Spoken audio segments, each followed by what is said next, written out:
amazing weekend of virtual experiences featuring the cast of Supernatural. Just wanted to remind you that the top 5 tippers are going to win a 10-minute video meet and greet with Misha right after this panel. So make sure your top supporter information is updated with your current email address. It's really important. So if you want to do that, scroll just underneath the Stage It screen. You'll see where it shows a little trophy icon. Just to the right of that, you're going to see where it says complete your top supporter information, and that is where we're going to find your email address to send you the links. If you'd like to tip, click the green tip button on the bottom left-hand corner of your Stage It screen. And remember that tipping ends as soon as Misha is off the screen. So any tips made after that will not be counted towards the total. All right, 1 year ago today, we were in Las Vegas for the only convention we were to run last year. And for those of you who've never been to our live events, Saturday is commonly referred to as Misha Day. So how could we have a supernatural virtual experience on a Saturday without the one and only Misha Collins?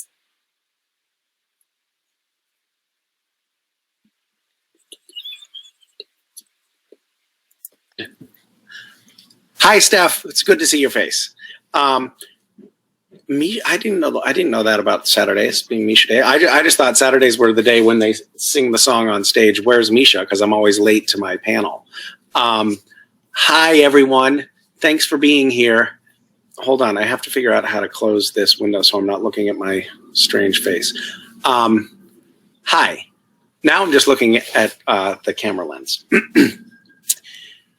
I hope everyone is doing okay. I'm sure not everyone is doing okay, but the good news is there appears to be a light at the end of the tunnel here, and we are going to be out of the darkness of the last year soon. It is strange to reflect that it was the beginning of March last year when we were chewing on whether to do the convention in Vegas at all. It was like, is this pandemic thing real? Is it not real? Things had not been shut down yet. We were still on set in Supernatural, still shooting. And we had a convention that weekend, that early March weekend. And that was it. I was in Vegas, and that was the last time that I was at any sort of public gathering.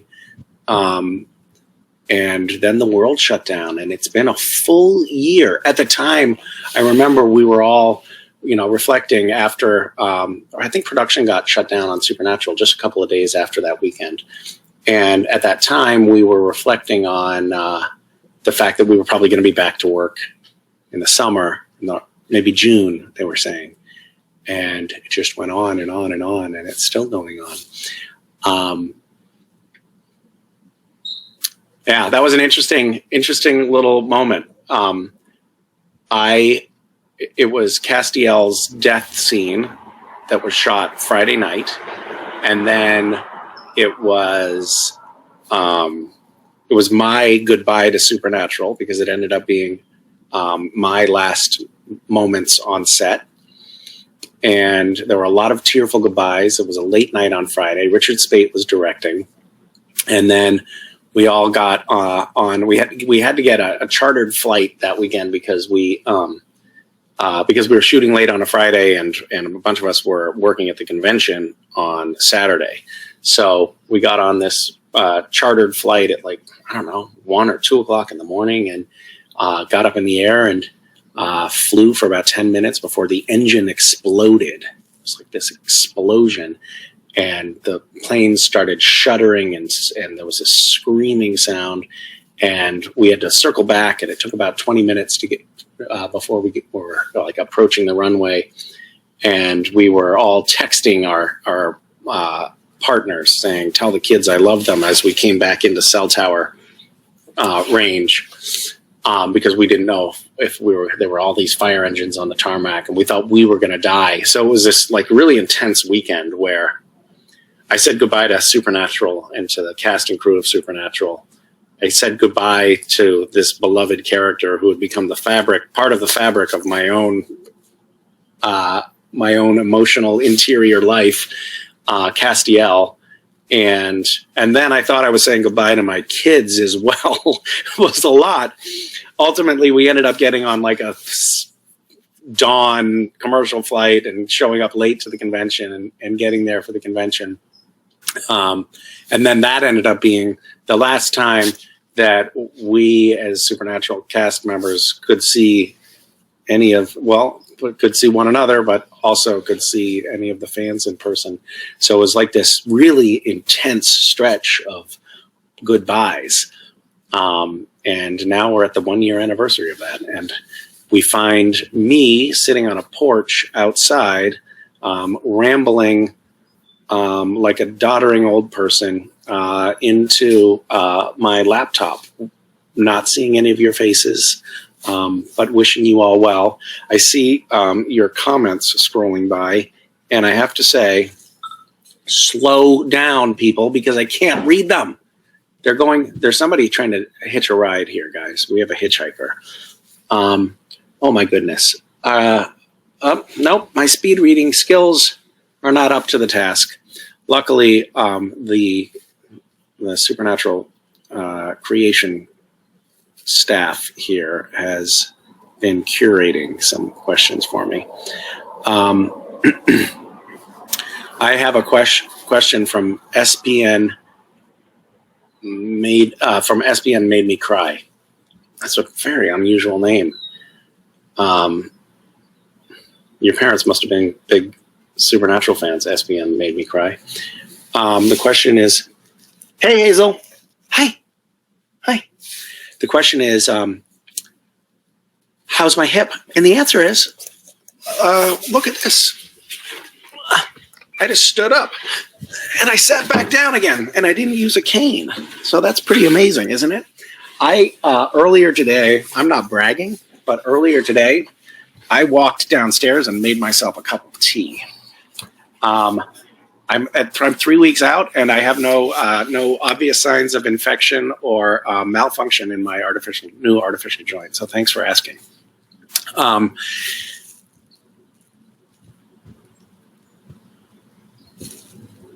Arianen.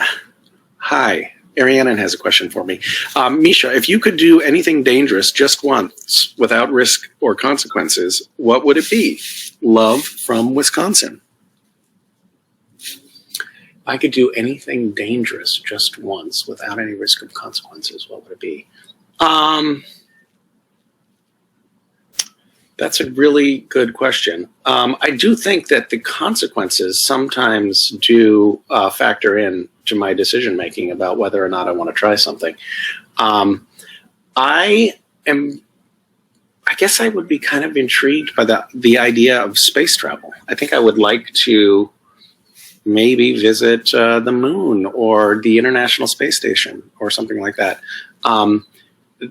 But first of all, did you know, Arianen, that the Russians sell seats on space flights to people who are willing to pay $20 million or more? So if you have the money and you aren't too risk averse, it's possible to go visit the International Space Station. I would be interested in doing that if there were no consequences and no price tag. And I suppose the consequences of a $20 million price tag are pretty high. But if we could take that off, I would go to the moon or to the space station.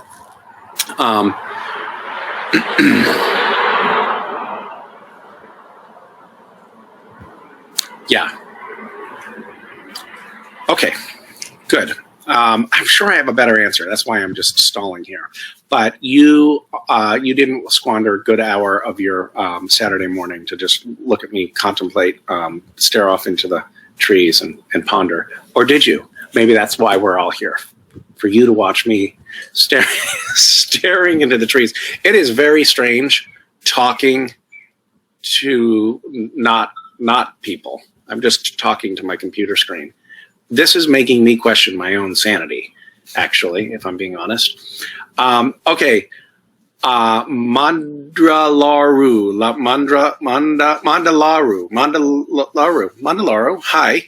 Misha, if you could join any band, current or past, who would you pick? Love from SoCal. I'm in SoCal too. Small world. I think I would join. I think I would join the. This is a good mashup of the last two answers. I would join the Rolling Stones because, and I would join the Rolling Stones in their heyday. But I would piggyback that with the no consequences question, and I would join the Rolling Stones and engage in all of the sex and drugs that they do. But I wouldn't have hangovers, and I wouldn't have, I wouldn't be afraid of dying, and it would be great. And I wouldn't contract any STIs. It would be a real blast. I read Keith Richards' book. And I don't know if how many of you have read his autobiography. Oh wow, did they have? They really lived the rock and roll lifestyle. Anyway, okay, I don't really want that. But that's my answer.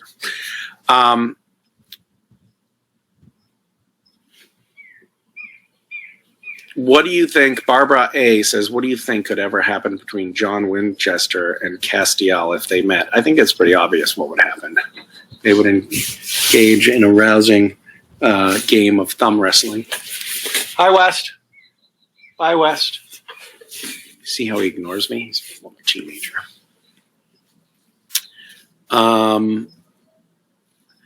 Dasha says, hello from Belarus. If you could film in one of the legendary films, what movie would it be and which role? Sending lots of love to you. I really would love to have been in The Matrix, the first Matrix movie, and I would like Keanu Reeves' role. I think that would have been really awesome. I want to be Keanu Reeves. Hi, Zlata from Russia. What would Castiel do if he became God? What would Castiel do if he became God? Zlata, watch the show. He did become God, and he was an asshole. I just came up with a really great strategy, guys. I'm going to win this round. I just screen capped so I can just see what you're asking me, and you can't stop me from asking your creepy questions.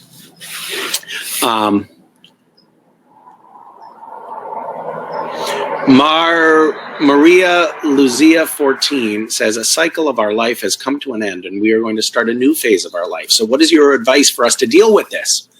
Well, I think this is a very good question. However, I have to say, Maria, I don't know if you're referring to the pandemic, which seems to be winding up, or the end of Supernatural, which has wound up. So it's really two questions. The first question, the pandemic ending, I actually think that there are, first of all, like, this has been a terrible tragedy, and so many people have lost their lives, their loved ones, frankly, even losing your sense of smell, which a lot of people are suffering through right now, or losing your job is bad enough. But it's been a real hard time for a lot of people.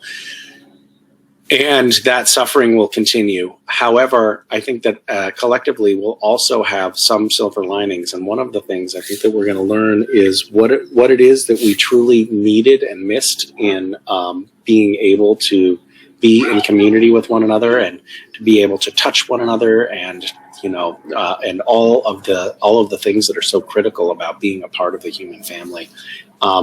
So I think we're going to see a big flourishing of community experience in the coming months once everybody's vaccinated. Get your vaccines, by the way. Don't not get your vaccines. As far as Supernatural being over, if that's what you're referring to, and I can't know for sure. It's an exciting new chapter for all of us. We are going to move on to other stories and other chapters of our lives. And the nice thing about Supernatural Ending is that the show is available on streaming services. So, like an old friend, we can revisit it.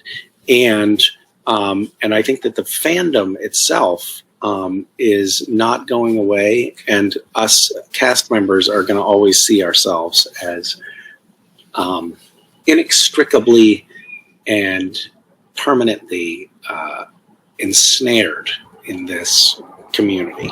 So we're not going anywhere either. And we'll be able to see each other at conventions, but also I think the community itself will live on. So that's not a terribly fatalistic. I guess listening to myself talk, I noticed that I must be imbued with a new sense of optimism coming out of what has amounted to a long, dark winter.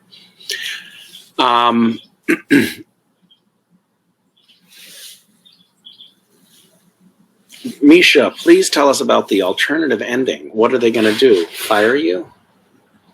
Well, I don't know what I can tell you about the alternative ending. I don't think it's a secret anymore. The alternative ending was going to take place in a roadhouse, and is it out there? Maybe I am spoiling it. I don't know. It was going to take place in a roadhouse, and we were going to have like so many of the cast members from over the years, fan favorite cast members were just going to be in the roadhouse, and that roadhouse would have represented Dean's version of heaven. And the band Kansas was actually booked to play live on the stage in this roadhouse. And it would be a really like lovely, beautiful reunion. But the only problem with that is that during the pandemic, it would have required all of the cast members who flew up from the U.S. to quarantine for 2 weeks. And there were restrictions on the number of people that could be even on set, even cast members. Like we couldn't have a certain number of extras, blah, blah, blah. So it actually became, in the pandemic, it became an impossible thing to shoot, which is a completely unpredictable outcome. No one could have imagined that we were able to shoot something, but not a crowd scene in a closed space like that. There was talk of possibly shooting it in an outdoor, at an outdoor stage instead of in an interior of a roadhouse. There were efforts made to try to modify things to make it happen, but it didn't end up working out. This is Mia Winchester is asking, Misha, what is your favorite memory playing Castiel? My favorite memory playing Castiel, I don't have one favorite memory, but I do. I think when I reflect on the fond memories of shooting, it was really just the laughing. You know, we just had a great time on set, and there were so many days and so many late nights when we were just sitting there laughing, wasting Warner Brothers money, ruining takes by pranking one another. And I think that friendship and that joy and camaraderie those are elements of working on a set that I will undoubtedly be trying to recreate for the rest of my career, because that was the highlight for sure. All right, I've exhausted a screenshot's worth of questions.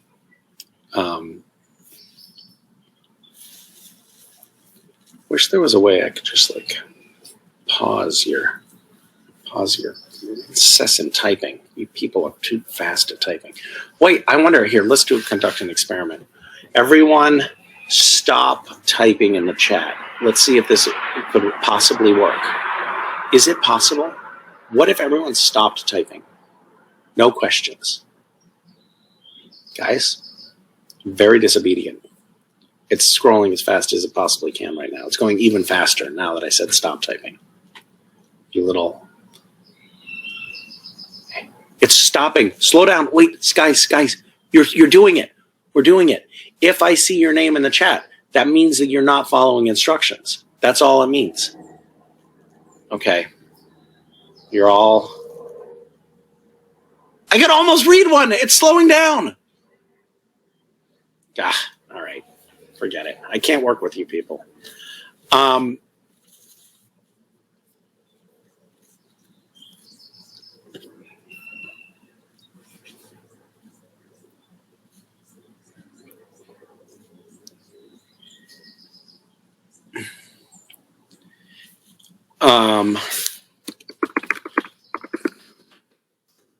Here's a question. Hi, I'm Shusha. Hi. What kind of animal do you think Castiel could have?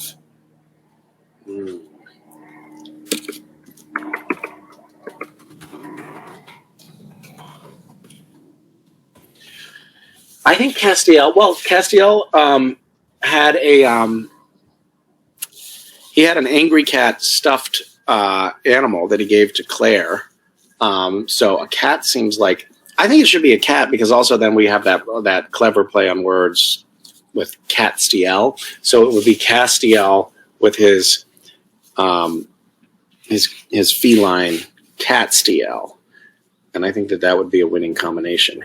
And I think there's also something kind of endearing about the idea of a middle-aged man in a trench coat petting a cat and then occasionally pulling out an angel blade and stabbing somebody. I just think it's a nice visual. So that would work for me. Maybe a hairless cat? I don't know if you guys have seen those. I can't remember what their other name is, but they're really truly creepy looking animals.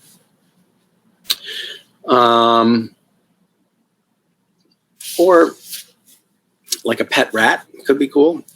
I went out with the kids kayaking yesterday, and we saw a great blue heron catch a rat and then grab it by the head and its beak and shake it so that it broke its neck and then swallow it whole. Isn't that cool? I can tell you more stories like that. All right. N95 masks? I have a mask right here. Hold on. I have an N95 mask right here. Where are you going for a bike ride? We're going for a walk. You're going for a walk. All right. Good luck. Happy adventure.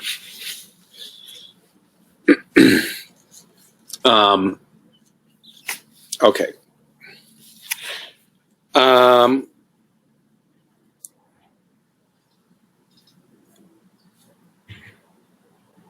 Okay. Hi, Misha. Oh, this is Nastya from Russia, and she's asking, what do I think about TikTok? Maybe I want to do a movie like Felicia. I don't know what movie Felicia did. What are you talking about? I don't even have the TikTok app on my phone. That's what I think about it. It's just like I couldn't handle the idea of doing yet another social media platform yet. So I haven't engaged in TikTok. Thank you for your question. It inspires me to realize that I need to join TikTok. So I'm going to make that my New Year's resolution for March. Thanks. I'm getting on it. Hey, Misha, this is Dean's Pie asking a question. Could you tell us about your new project? Sending lots of love from Michigan. Well, I don't know what project you're referring to. I was working on repairing a little Lego castle that Mason made out of Legos this morning. Is that the project you're referring to? I have a book coming out in the fall. It's a book of poetry, and I have to figure out what the title of that book is by Monday. So that's a project that I'm working on right now, figuring out what the title is and also finishing the book. And I have a couple of other feature film projects that I'm working on developing. And I'm also working on the project of healing up so that I can start running again after my surgery. And then there's another big project that I'm working on, which is trying to figure out what I want to do with the rest of my life, which, as it turns out, is a rather onerous task, unpacking what one wants to be when one grows up. So those are my projects that I'm currently working on. I think I probably have other projects, but I can't think of them. Well, here's a project. Right now, Gish is happening. We're doing a mini hunt for Gish this weekend. This very moment, it's happening. And Felicia Day, who was just mentioned in that TikTok question, is actually hosting. And we just launched a little fundraiser for the indigenous people of Ecuador, the Quechua people, who have just been devastated by a terrible oil spill in the Ecuadorian jungle. And we're raising money for them. That's a project that I'm working on. Yeah, I could ramble, and I am rambling. I have been rambling. This is one big ramble. I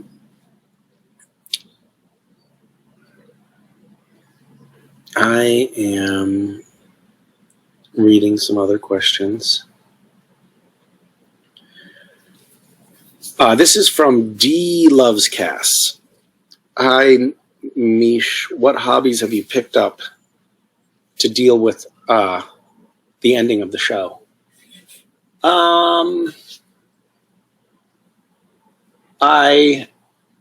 I'm glad that you asked about hobbies and not addictions. That's a good sign.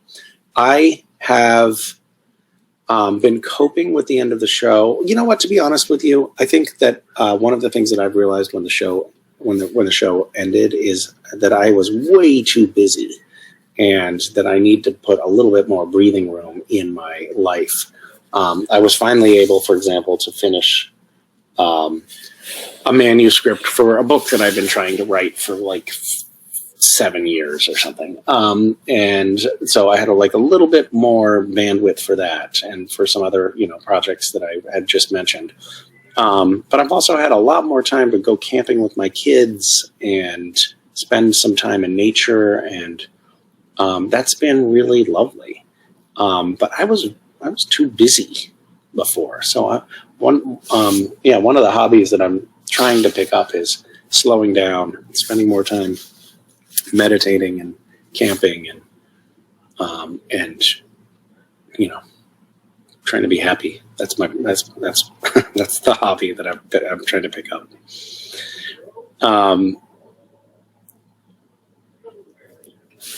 All right, I'm giving up on that. Trying to read the scrolling text. It does make me feel somewhat loved to see that this is so scrolling by so fast. Either creation has created a bot that just generates questions very quickly to make me feel good, or there are actually quite a few of you out there. Bye. Have fun. Don't get run over by a car. Okay.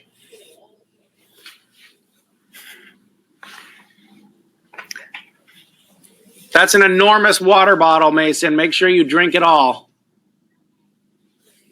She's going on a long walk, and she's wearing what appear to be leather pants and a leopard print long sleeve shirt, and it's quite sunny and warm. I'm not sure how that's going to go.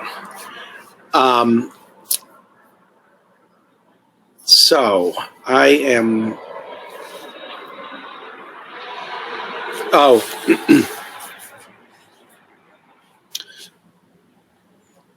Jawa Walker. I don't know how to pronounce your Jawa. I think that might be a Brazilian name is my guess. if today was your last day on Earth, what would you do? Well, that's a sobering question. I think I would probably, oh God, this is going to sound very trite. I would probably hang out with my kids, and then I would meditate as hard as I could to try to attain enlightenment before being wiped off the planet. As I mentioned maybe earlier, or was that on another call, I've been reading with my son Hitchhiker's Guide to the Galaxy, and the Earth in the very opening of that book. For those of you who haven't read it, I'm going to spoil it. The Earth is vaporized, and every human except for the hero of the story is vaporized, and there's only a few minutes warning. They only find out that the planet is going to be vaporized with a few minutes warning, and some of the people just drink a lot of beer, and I don't think that that's how I would want to go out. But it is a question to contemplate. A last day on Earth. It's a little depressing. Now I wish you hadn't asked that. I'm just going to go cry into my teacup.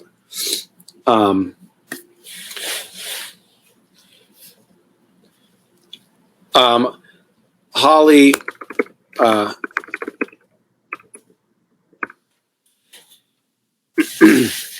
Holly asks, if Joe Biden were to offer me a job, would I say yes? That really depends. First of all, I'm flattered that he wants me to work for him. Oh, you didn't say he did want to work for me, did you? You said if. For example, I'm going to posit a couple of hypotheticals here. Oh my God, this reminds me of a conversation that I had with a new friend on Zoom. There were a few of us having this Zoom social, 4 of us on this Zoom. And one of the people on the call was like, yeah, I don't know what to do with myself right now. I'm feeling like, I don't know what I want to do next. This is the person that I've only met on Zoom and talked to maybe 3 times.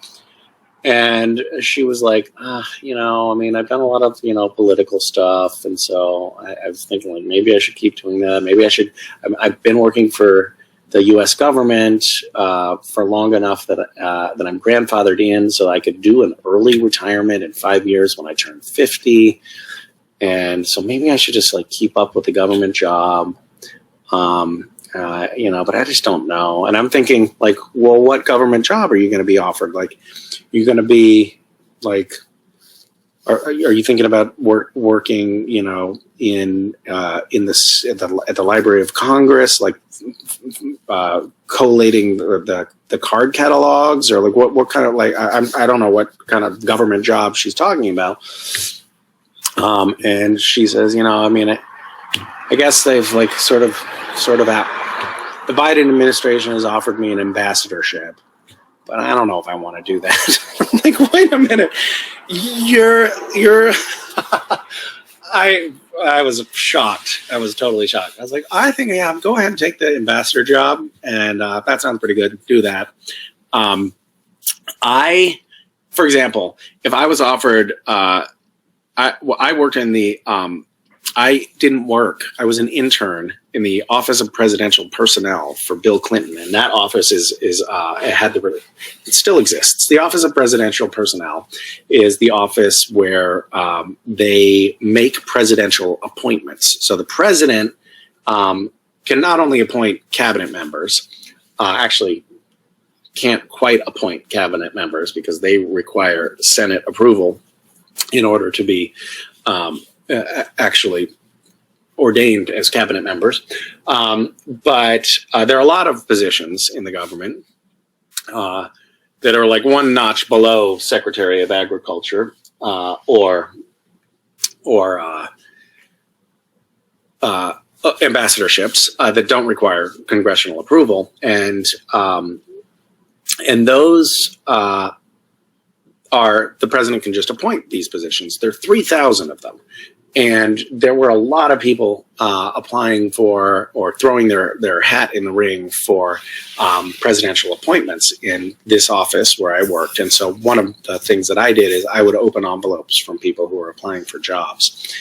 And I saved a few of the, this is, I'm sure, a felony crime, but the statute of limitations is up and I can get away with it now. But I saved several of the applications that came in. And one of them was from a guy who said that he wanted to be an ambassador, I think like ambassador to Norway. And he was quite adamant that he was the man for the job because God had spoken to him in the bathroom of the Mayflower Hotel and told him that it was his will, it was God's will that he be the ambassador. Another woman applied to be Secretary of Agriculture, I believe, and she sent in, she had been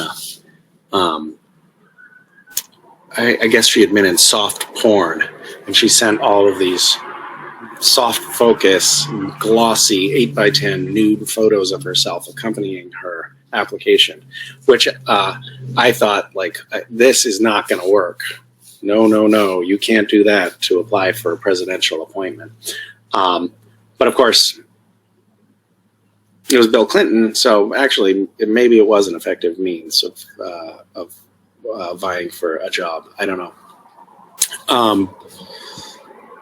Anyway, long story short, if the appointment, that is a long-winded answer. If the appointment was to a presidential appointment, Biden said, hey, I'd like you to come clean the toilets in the White House.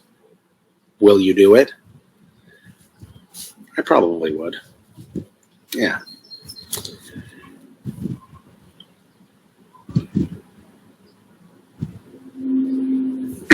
Sarcasm Princess says, hi, I'm Cass. I got to meet you on Thanksgiving. Where were we on Thanksgiving? How did we meet? I can't remember Thanksgiving. What's something that you can't get mad at your kids about because they get it from you? I was... oh, you know, like the elf on a shelf thing. I don't know if you all know this, but there's this sort of Christmas-related tradition. It's sort of like the Advent calendar leading up to Christmas. Some people do this thing where there's like an elf, stuffed elf that you put somewhere and you move it around the house, and the kids think that the elf is magically moving at night. In the morning, they have to go find it. I did something a little bit different. I had an Advent calendar. But I told the kids that the elves hide the Advent calendar. Advent calendar, for those of you who don't know, is like every day of December leading up to Christmas, there's like a little tiny door, and behind that door, there's like a chocolate or a candy or a toy or something like that. And our Advent calendar was like, you know, it was a fairly substantial thing.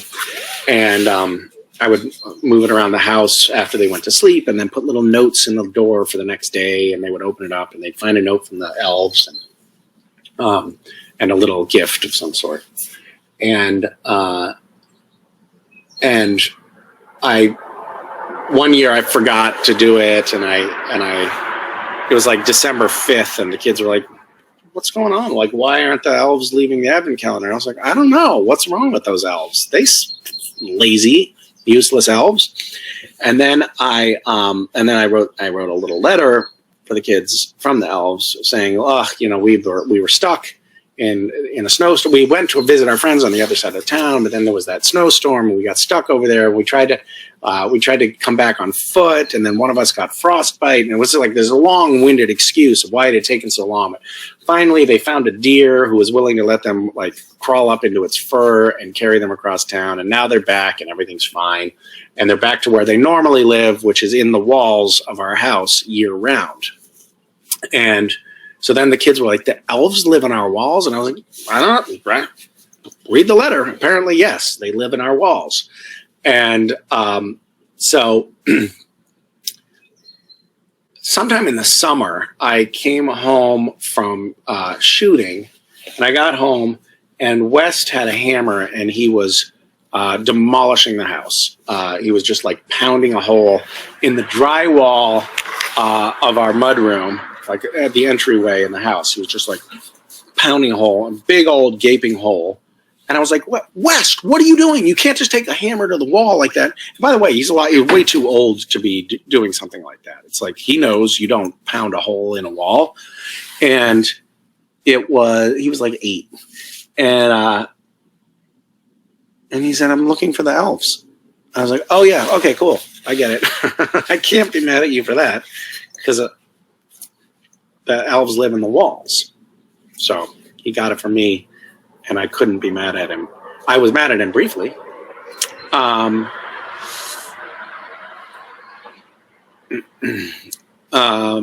Okay, what other questions do we hear? Hi, Misha. Not a serious question. What is the most random thing you have in your home? Probably elves. I don't know what else would constitute random.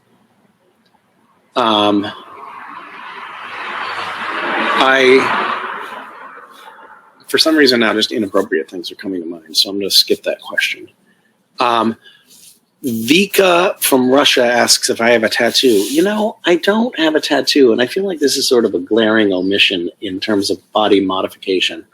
I was feeling angsty, my brother and I, when I was maybe 14 and he was 12, and we used little knives to carve. I carved a peace symbol into my thigh that was like an effort to make it. It wasn't like an act of like, I guess it is self-mutilation, but it wasn't, we weren't doing this to like hurt ourselves. We were doing it to like try to make a cool lasting scar. So I tried to carve a peace symbol into my leg. And it's very faint. You can still a little bit see the peace symbol. But I don't consider that a tattoo, and no one but me could identify it. I would like to get a tattoo of something related to my children. I think that would be my inclination. I know that's cheesy, but I haven't done it. Maybe I'll do it soon. Thanks for the tip. I'm not supposed to get any tattoos for at least 3 months after my surgery. So, and I have to take antibiotics if I do get a tattoo. That's the new rule.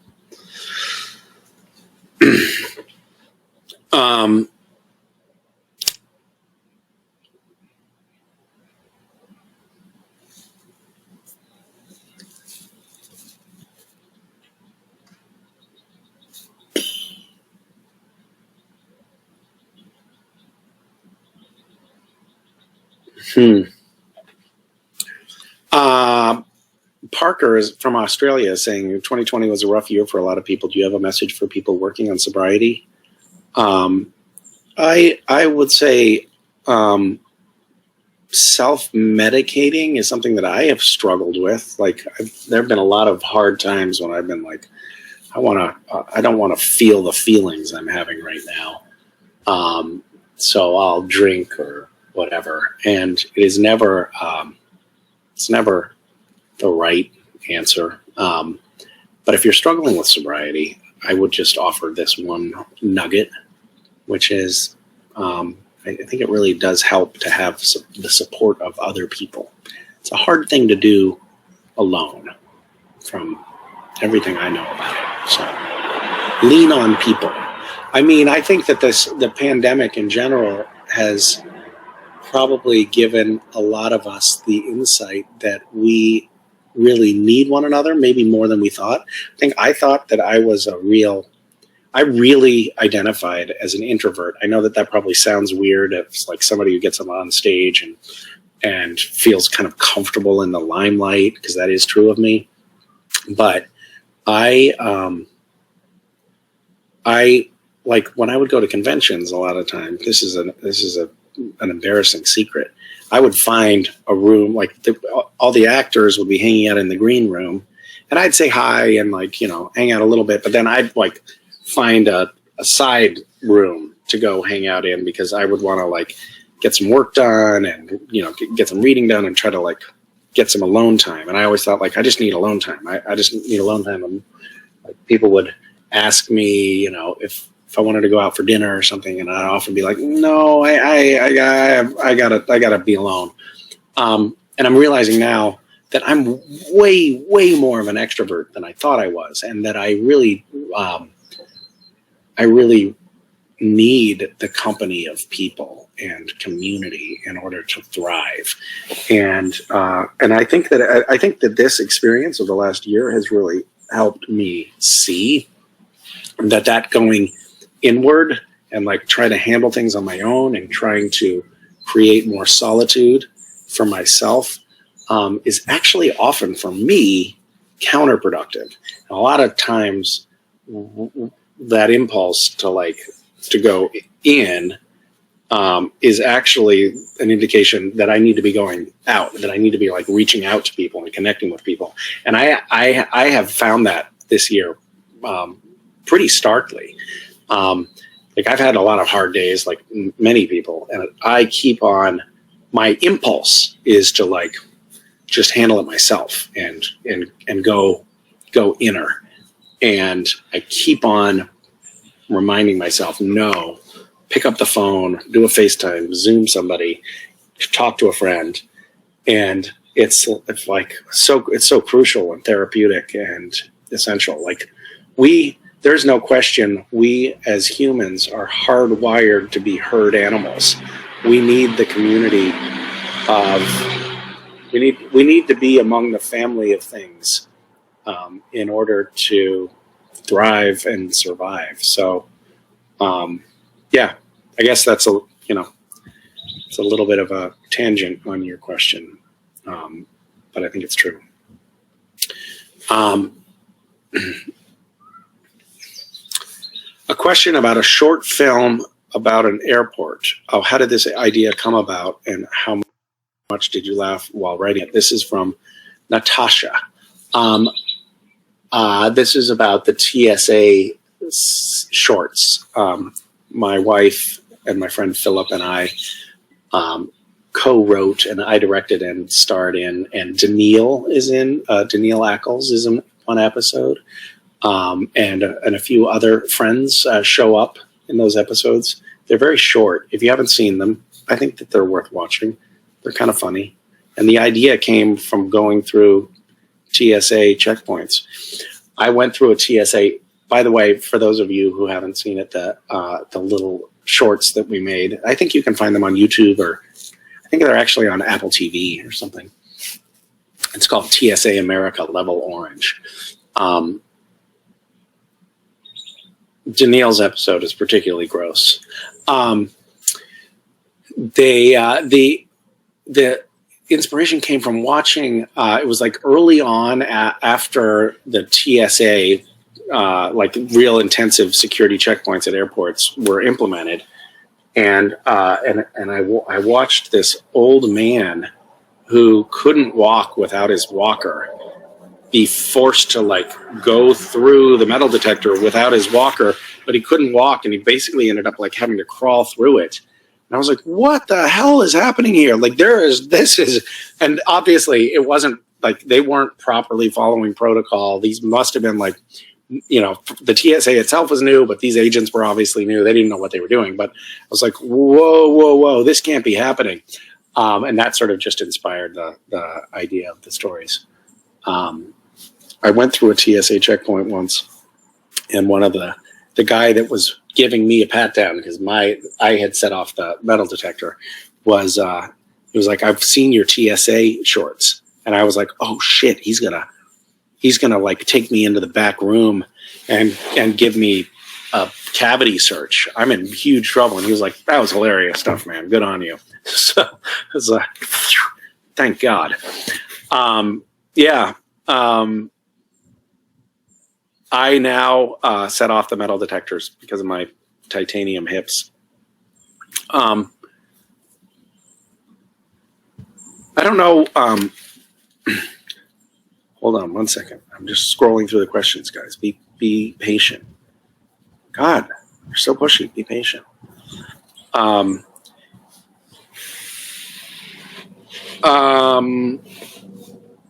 Well, guys, I'm also going to offer you this last reminder that we're getting close to the end here.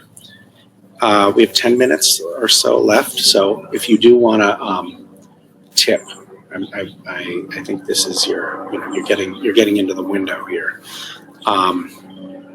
Okay.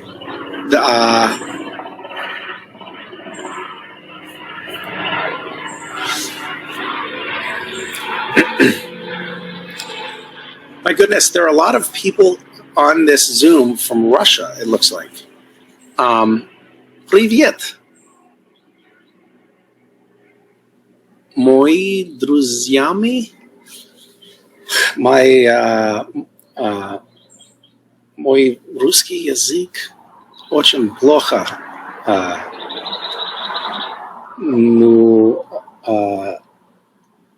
Я хочу говорю лучше. Okay. Joanna from Portugal is asking, what is the hardest scene that I have ever filmed? The hardest scene was, well, that depends on what you mean by hard.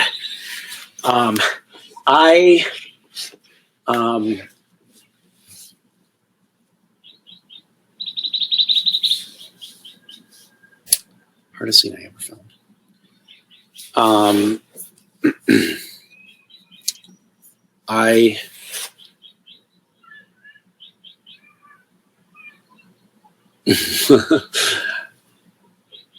sorry.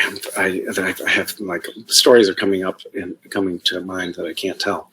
Oh well, one scene that was absolutely awful. Awful. It was just like, are you kidding me? Are we really doing this? There has to be a better way. There's this thing in filmmaking called a Ritter fan. I don't know why it's called a Ritter fan, but I remember the name of the company was on this particular Ritter fan. A Ritter fan it's about 7 or 8 feet tall and 7 or 8 feet wide. It's round like a fan, and it's basically like the propeller of an airplane. It's just like this enormous fan that creates wind that's like so strong that like you can pretend that you're in a hurricane or a tornado and like you lean into the wind and it like will keep you from falling over. It's just like really, really intense wind. And they had decided that they wanted to use a Ritter fan for this scene where Dean and Cass were crawling toward the portal to get out of purgatory and back into the real world. And we're crawling up this dirt hill that was just like loose sand and gravel. And the Ritter fan is blasting on us. And it was like literally crawling into a sandblaster. Like it was just it was unbearable. It was like getting in our eyes and it's like kicking up all this dust. We were both like hacking up black. And of course it's television. So they had to shoot, we had to do like, 5 different takes of this and different camera angles. And Jensen and I both agreed like that was the shittiest day of shooting I've ever had. I have another one for you. I worked on a movie called Finding Home. Absolute garbage. But it was my first like leading role in a movie and I was so excited about it. And it shot in coastal Maine, and it was supposed to be summertime in the movie. But there had been the director was so incompetent that what was supposed to be a 5-week shoot ended up being a 3-month shoot. And we found ourselves in December in coastal Maine, and we were supposed to be having this scene. It was a night scene, and I get in a fight with this other guy. And we're fighting in the waves in the ocean. And it's December in Maine, and we can't have wetsuits on because we're just in our like short sleeve shirts. And they had to go out there and melt with torches the snow and the ice off of the pebbly beach so that it would look like summer. And then we had to like go into the surf and fight, but not just immediately register shock on our faces because we were so cold. And I mean, this would never have happened on Supernatural or any other like legitimate production, but this independent feature, they somehow got away with it. I remember they had an ambulance there and paramedics because they were pretty sure we were going to get hypothermia.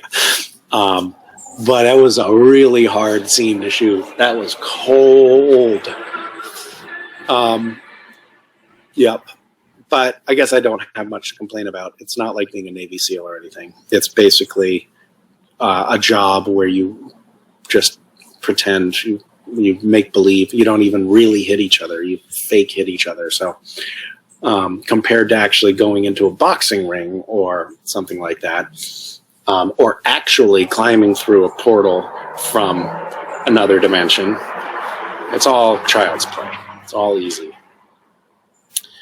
All right. It's the last question time, guys. It is Parnia. She says, "Hi, I'm Parnia from Iran. I love what an international audience we can have in this context. It's so cool." She says, "We love you here. Thank you for that. I have some of my dearest friends over the years have been Persians. And I have never been to Tehran or anywhere in Iran, and I would love nothing more. I love Persian food, and I have a particular affinity for the Persian people I've met. So I appreciate your kind words, but I also would like to say, please bring me to your country. Take me to your people." Oh, that sounds so fun. Maybe that's where I'll go as soon as the pandemic is over. I'll figure out how to get a visa to Iran.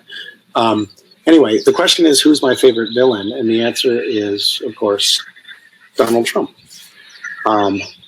I can't wait to see him go to prison soon. That's so exciting. And see what he'll do in the next chapter of his life. And that's a really great last question, fitting for me, I would say. Well, I would like to say some parting words since that was my last question, and I will say these words. Thank you all for joining me. Thank you for your absurd string of questions. You are lovely. You are not alone, even though during this pandemic you likely feel quite alone. And I can't wait to see you all in person. We had been doing, as I mentioned earlier, I think I had been working too much when I was on Supernatural, and we were doing a lot of conventions, and the combination of trying to run Gish and work on random acts and do other things and play with my kids and go to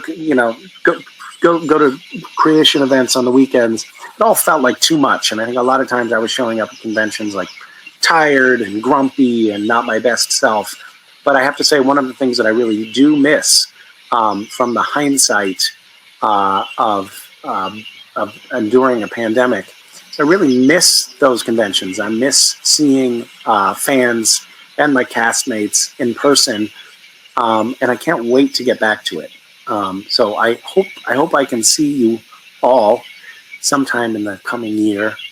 And I hope you all stay healthy and get vaccinated and take care of each other and be kind and generous in the world. And we'll see you soon. Bye, guys.